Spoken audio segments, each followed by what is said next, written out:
Selamat datang di channel Puskesmas Paripurna. Kali ini kita akan membahas tentang kategori penyakit saluran kencing. Infeksi saluran kemih. 1. Pengertian, definisi. Infeksi saluran kemih adalah infeksi yang terjadi pada salah satu bagian dari sistem urin, ginjal, kandung kemih, atau uretra. Infeksi saluran kemih merupakan salah satu masalah kesehatan akut yang sering terjadi pada perempuan. Masalah si saluran kemih tersering adalah sistitis akut, sistitis kronik, dan uretritis. 2. Anamnesis. Keluhan pada sistitis akut. Keluhan berupa 1. Demam.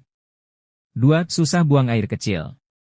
3. Nyeri saat di akhir bak, disuria terminal. 4. Sering bak, freci. 5. Nokturia. 6. Anyang-anyangan, polakisuria. 7. Nyeri suprapubik. Pada pielonefritis akut keluhan dapat juga berupa nyeri pinggang, demam tinggi sampai menggigil, mual muntah, dan nyeri pada sudut costovertebra. Faktor risiko. Riwayat diabetes mellitus. 2. Riwayat kencing batu, urolitiasis. 3. Higiene pribadi buruk. 4. Riwayat keputihan. 5. Kehamilan. 6. Riwayat infeksi saluran kemih sebelumnya. 7. Riwayat pemakaian kontrasepsi diafragma. 8. Saat menahan kencing. 9. Hubungan seksual. 10. Anomali struktur saluran kemih. 3. Pemeriksaan fisik. 1. Demam. 2. Flank pain, nyeri ketok pinggang belakang costovertebral angle. 3. Nyeri tekan suprapubik. 4. Pemeriksaan fisik. 1. Darah perifer lengkap. 2. Urinalisis. 3. Kadar gula darah.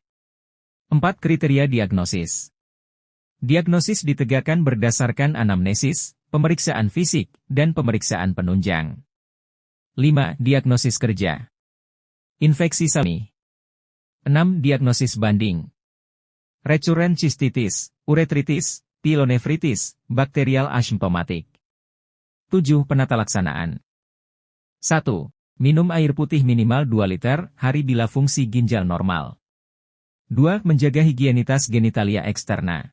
3. Pada kasus non-komplikata, pemberian antibiotik selama 3 hari dengan pilihan antibiotik sebagai berikut. A. Trimetoprim sulfametosazole. B. Fluoriquinolone. C. Amoxicillin clavulanate. 8. Edukasi. Pasien dan keluarga diberikan pemahaman tentang isi saluran kemih dan hal-hal yang perlu diperhatikan, antara lain. 1. Edukasi tentang penyebab dan faktor risiko penyakit infeksi saluran kemih. Penyebab infeksi saluran kemih yang paling sering adalah karena masuknya flora anus ke kandung kemih melalui perilaku atau higiene pribadi yang kurang baik. 2. Pada saat pengobatan infeksi saluran kemih, diharapkan tidak berhubungan seks. 3. Waspada terhadap tanda-tanda infeksi saluran kemih bagian atas, nyeri pinggang, dan pentingnya untuk kontrol kembali. 4. Patuh dalam pengobatan antibiotik yang telah direncanakan. 5. Menjaga higiene pribadi dan lingkungan. 9. Kriteria rujukan. 1. Jika ditemukan komplikasi dari ISK maka dilakukan kelayanan kesehatan sekunder. 2. Jika gejala menetap dan terdapat resistensi kuman, terapi antibiotika diperpanjang berdasarkan antibiotika yang sensitif dengan pemeriksaan kultur urin. 10. Prognosis. Prognosis pada umumnya baik, kecuali bila higiene genital tetap buruk, ISK dapat berulang atau menjadi kronis. 11. Referensi. Keputusan Menteri Kesehatan Republik Indonesia Nomor HK-02-02, Menkes 514/2015 tentang panduan praktik klinis bagi dokter di fasilitas pelayanan kesehatan tingkat pertama. Pielonefritis tanpa komplikasi. Pielonefritis akut, PNA, tanpa komplikasi adalah peradangan parenkim dan pelvis ginjal yang berlangsung akut. Keluhan. 1. Onset penyakit akut dan timbulnya tiba-tiba dalam beberapa jam atau hari. 2. Demam dan menggigil. 3. Nyeri pinggang, unilateral atau bilateral. 4. Sering disertai gejala sistitis, berupa frekuensi, nokturia, disuria, urgensi, dan nyeri suprapubik. 5. Kadang disertai pula dengan gejala gastrointestinal, seperti mual, muntah, diare, atau nyeri perut. Faktor risiko PNA serupa dengan faktor risiko penyakit infeksi saluran kemih lainnya, yaitu 1. Lebih sering terjadi pada wanita usia subur. 2. Sangat jarang terjadi pada pria berusia ke-50 tahun, kecuali homoseksual. 3. Koitus perektal. 4. HIV/AIDS. 5. Adanya penyakit obstruktif urologi yang mendasari misalnya tumor, struktur, batu saluran kemih, dan pembesaran prostat. 6. Pada anak-anak dapat terjadi bila terdapat reflux vesiko-ureteral. Tampilan klinis tiap pasien dapat bervariasi, mulai dari yang ringan hingga menunjukkan tanda dan gejala menyerupai sepsis. Pemeriksaan fisik menunjukkan tanda-tanda di bawah ini. 1. Demam dengan suhu biasanya mencapai 38,5 oC. 2. Takikardi. 3. Nyeri ketok pada sudut costovertebra, unilateral atau bilateral. 4. Ginjal seringkali tidak dapat dipalpasi karena adanya nyeri tekan pasma otot. 5. Dapat ditemukan nyeri tekan pada area suprapubik. 6. Distensi abdomen dan bising usus menurun, ileus paralitik. 1. Urinalisis. Urin porsi tengah, midstream urin, diambil untuk dilakukan pemeriksaan dipstick dan mikroskopik. Temuan yang mengarahkan kepada PNA adalah A. Piuria, yaitu jumlah leukosit lebih dari 5/10 lapang pandang besar, LPB, pada pemeriksaan mikroskopik tanpa dengan pewarnaan gram, atau leukosit esterase, LE, yang positif pada pemeriksaan dengan dipstick. B. Silinder leukosit, yang merupakan tanda patognomonik dari PNA, yang ditemukan pada pemeriksaan mikroskopik tanpa dengan pewarnaan gram. C. Hematuria, yang umumnya mikroskopik, namun dapat pula gross. Hematuria biasanya muncul pada fase akut dari PNA. Bila hematuria terus terjadi walaupun infeksi telah tertangani, perlu dipikirkan penyakit lain, seperti batu saluran kemih, tumor atau tuberkulosis.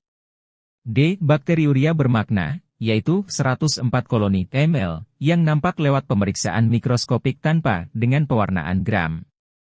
Bakteriuria juga dapat dideteksi lewat adanya nitrit pada pemeriksaan dengan dipstick. 2. Darah perifer dan hitung jenis. Pemeriksaan ini dapat menunjukkan adanya leukositosis dengan predominansi neutrofil.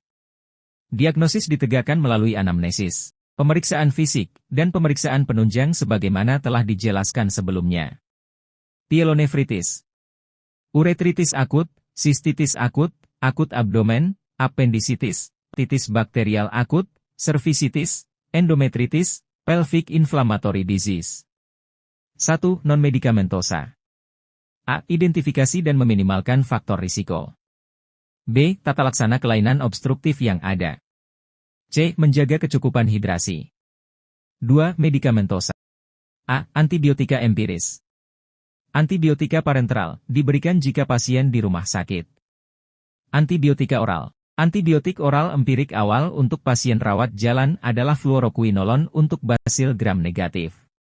Untuk dugaan penyebab lainnya dapat digunakan trimetoprim sulfametosazole. Jika dicurigai enterococcus, dapat diberikan amoxicillin sampai didapatkan organisme penyebab. Cefalosporin generasi kedua atau ketiga juga efektif, walaupun data yang mendukung masih sedikit. Terapi pielonefritis akut non-komplikata dapat diberikan selama 7 hari untuk gejala klinis yang ringan dan sedang respons terapi yang baik. Pada kasus yang menetap atau berulang, kultur harus dilakukan. Infeksi berulang ataupun menetap diobati dengan antibiotik yang terbukti sensitif selama 7-14 hari. Penggunaan antibiotik selanjutnya dapat disesuaikan dengan hasil tes sensitivitas dan resistensi. B. Simptomatik. Obat simptomatik dapat diberikan sesuai dengan gejala klinik yang dialami pasien, misalnya, analgetik antipiretik, dan antiemetik.